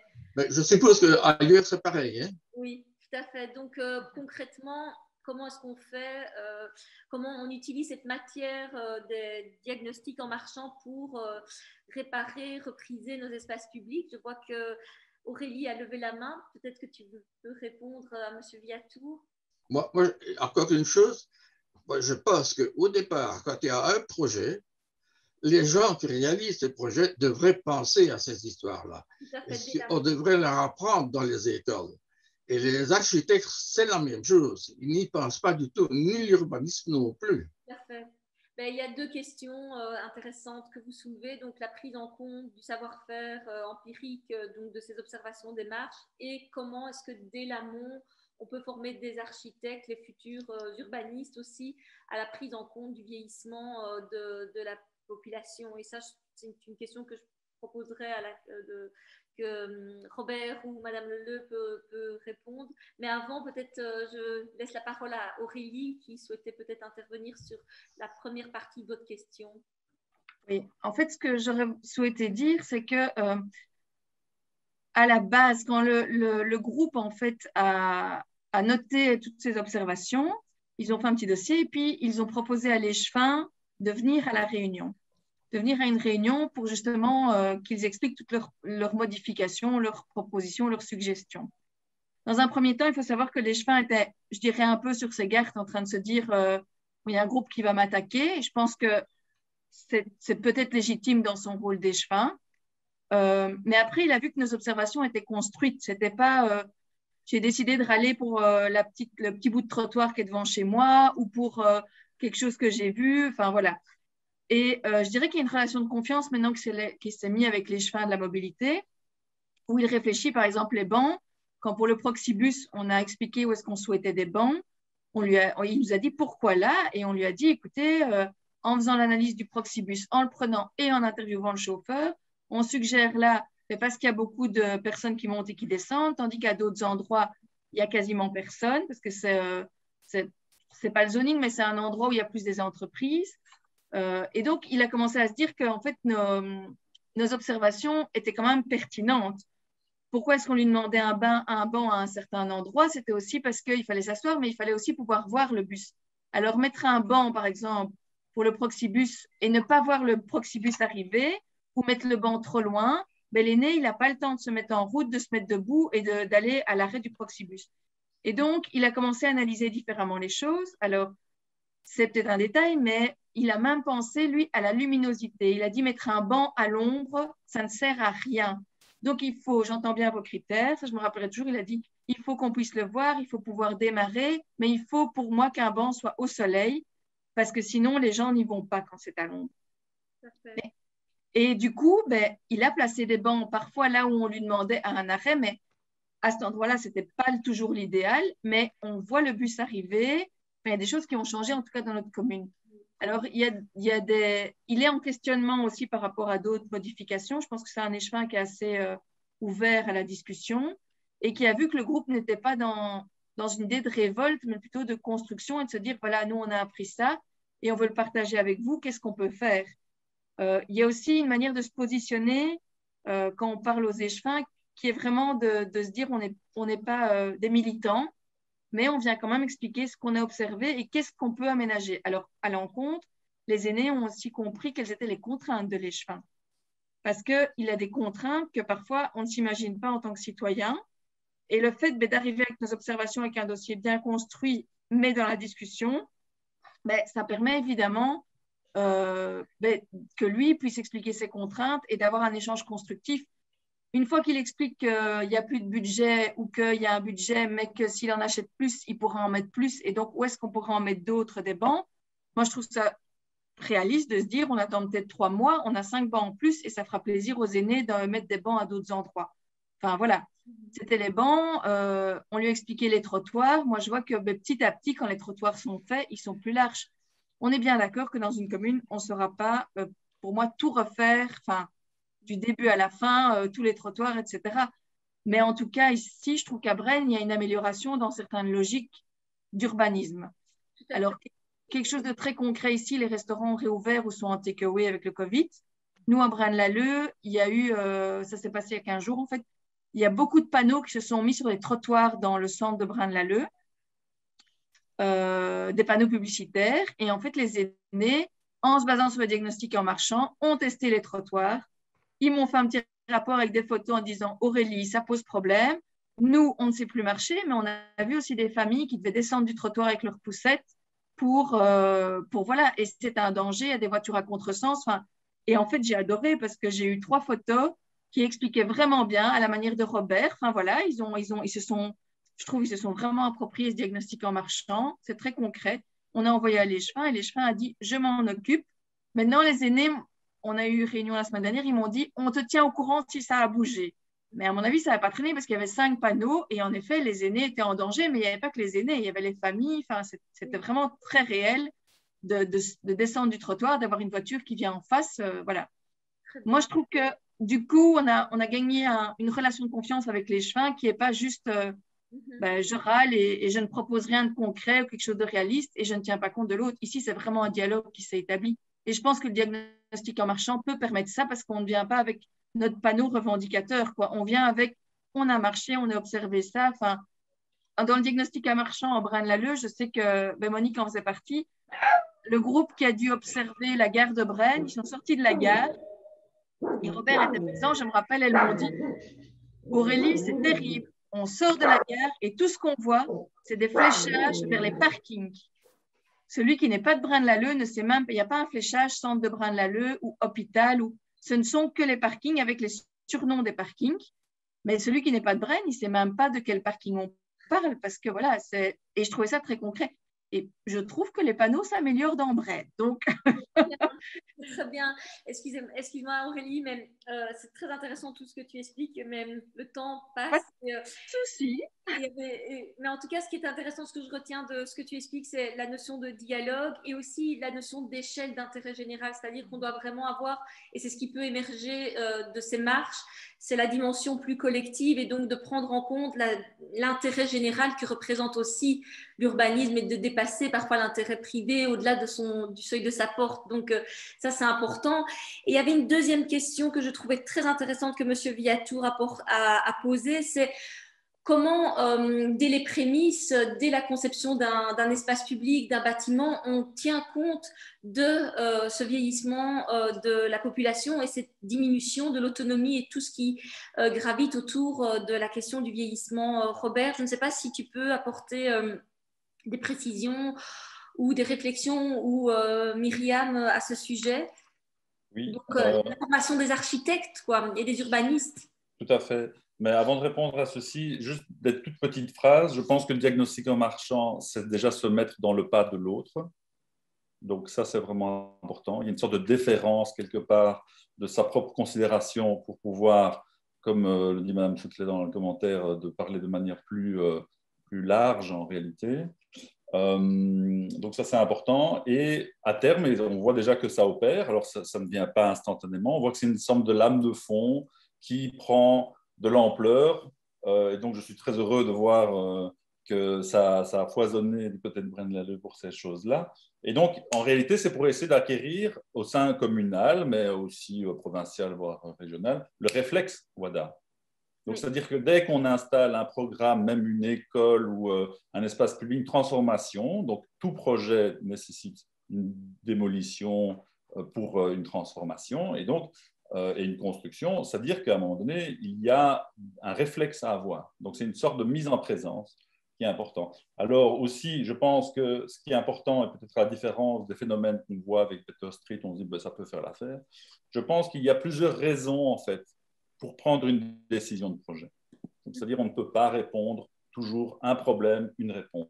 Un problème, une réponse. Il y a une problématique qui peut se dégager. Et donc, je pense qu'à un moment donné, évidemment, l'apport professionnel est important. Et donc, si j'en fais une thèse de doctorat et si je suis auteur de projet et en même temps assistant, c'est-à-dire une posture peu particulière et commune, ça montre qu'il y a une lacune, évidemment, dans la formation de base, parce qu'on ne peut pas demander tout non plus autour des 5 ans, puisque déjà, se former au projet urbain et d'architecture est déjà une exigence énorme en soi.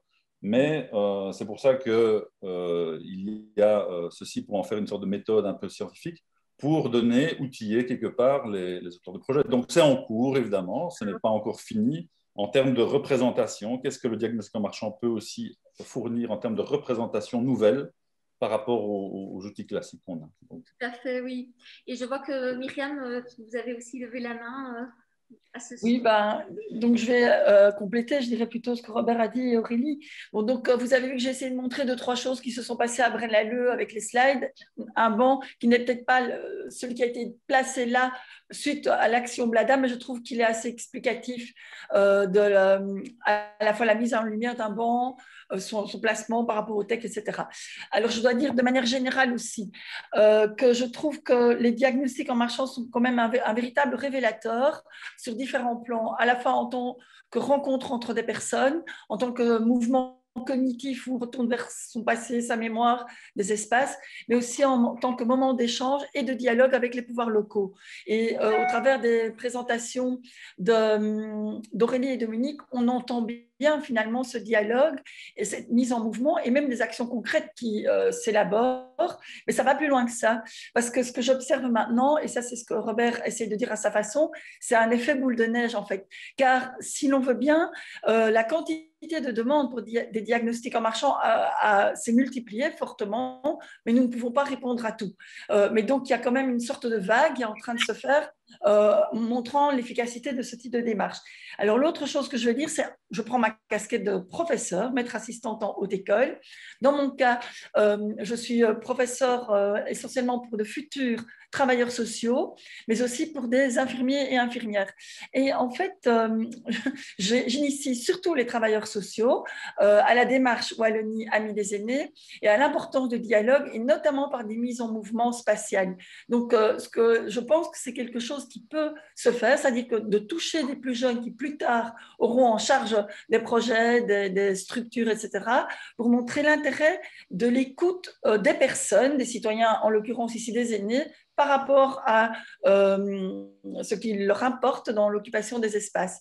Et donc, oui, il y a une nécessité de sensibiliser plus les générations actuelles en formation à cette dimension, cette possibilité, mais aussi les acteurs professionnels en place, en fait, et notamment dans le secteur de l'urbanisme, pour montrer que c'est vraiment utile. Je voudrais juste aussi faire un dernier petit écho à M. Villatour. Donc, je sais que Nivelles est intéressé par la démarche Wallonie Amis des aînés.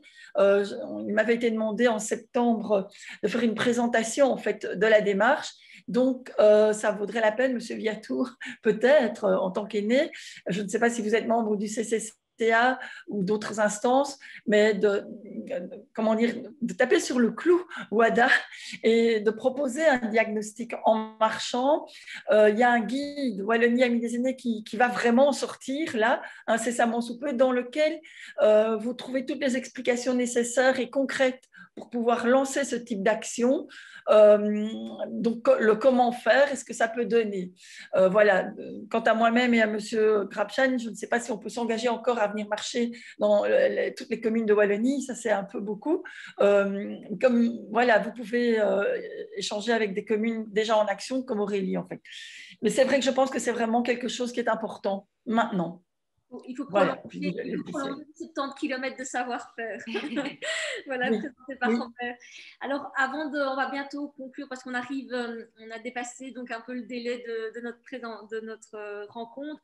J'avais juste une dernière question pour Madame Ambert et une des questions qui a été soumise par Madame Sautelet. Donc, comment faire mieux entendre la voix des aînés selon vous, Madame Ambert au niveau communal, qu'est-ce qu'il y a à faire? On parle des conseils consultatifs communaux des aînés. Toutes les communes n'en ont pas. Quelles sont les pistes, selon vous, pour mieux se faire entendre et faire entendre en tout cas les réalités des personnes âgées au niveau de l'aménagement du territoire? Madame Ambert? Voilà. Oui, voilà, je suis là. À Braine-l'Alleud, nous avons le CCA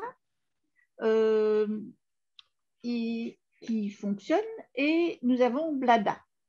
Blada est constitué de citoyens qui sont venus intéressés par la chose publique et qui ont partagé, disons, et qui ont été encouragés et dirigés par Aurélie, Myriam et Robert.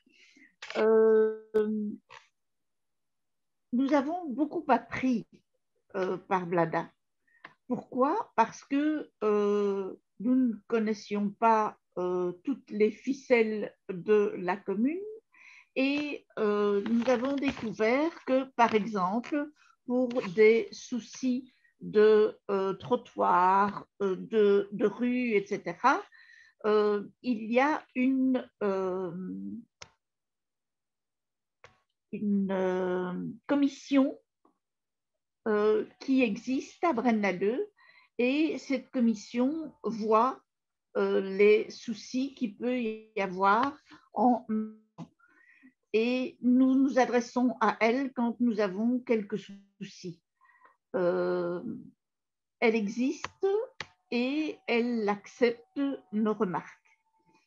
Nous avons également, par exemple, pour des arbres qui encombrent une partie du trottoir, nous avons des agents de la paix. Et ces personnes contactées vont voir sur place, constatent qu'il y a un problème, voient le propriétaire et le propriétaire a à agir. S'il n'agit pas, à ce moment-là, le dossier est transféré au niveau de la police et c'est la police qui intervient pour faire le nécessaire. Sinon, il y a PV. Donc, je ne sais pas si Aurélie pourrait compléter. Oui, par rapport en tout cas à cette question de Madame Sautelet qui est intéressante parmi d'autres qu'elle a posées, à savoir comment est-ce qu'on peut renforcer la visibilité et l'expression des personnes âgées au sein des communes. On a certes les comités consultatifs communaux, mais toutes les communes n'en ont pas, quoi. Et en tout cas, de voir les enseignements que ça peut apporter pour l'aménagement du territoire. Aurélie? Oui, c'est parce que je réfléchis. Ah bon, d'accord. À Braine-l'Alleud, le conseil communal des aînés existe depuis quelques années, mais il a été repris après les élections dernières et un nouveau conseil communal a été conseil communal des aînés, CCCA, a été mis en place et des citoyens se sont proposés avec un petit curriculum vitae pour participer au conseil consultatif des aînés. C'est évidemment le conseil communal qui a choisi les personnes qui participent, qui sont entrées, qui participent.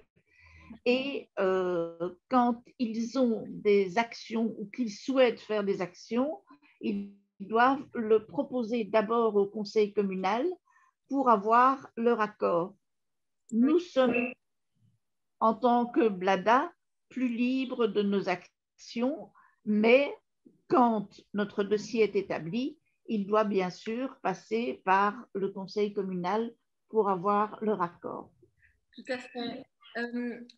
Ici, effectivement, on le voit avec surtout les enseignements de la crise du Covid qui a une place à occuper, en tout cas dans la réflexion et dans l'aménagement de nos espaces publics et à la fois dans nos espaces intérieurs. Myriam a évoqué le fameux territoire à soi, le territoire à moi, et notamment sur la question du logement. Donc, il y a un terrain en tout cas à occuper. Et effectivement, ça peut se passer à travers ces conseils consultatifs communaux et par d'autres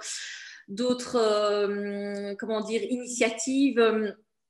En tout cas, je suis vraiment désolée parce qu'on doit clôturer cette rencontre. On est hors délai et donc effectivement, c'était pas très évident de pouvoir mener des échanges dans ce contexte du distanciel. J'espère que malgré tout, vous avez pu quand même avoir un bon aperçu de comment est-ce que l'enjeu du vieillissement de la population est pris en compte dans le processus d'aménagement de nos espaces à la fois publics mais aussi intérieurs.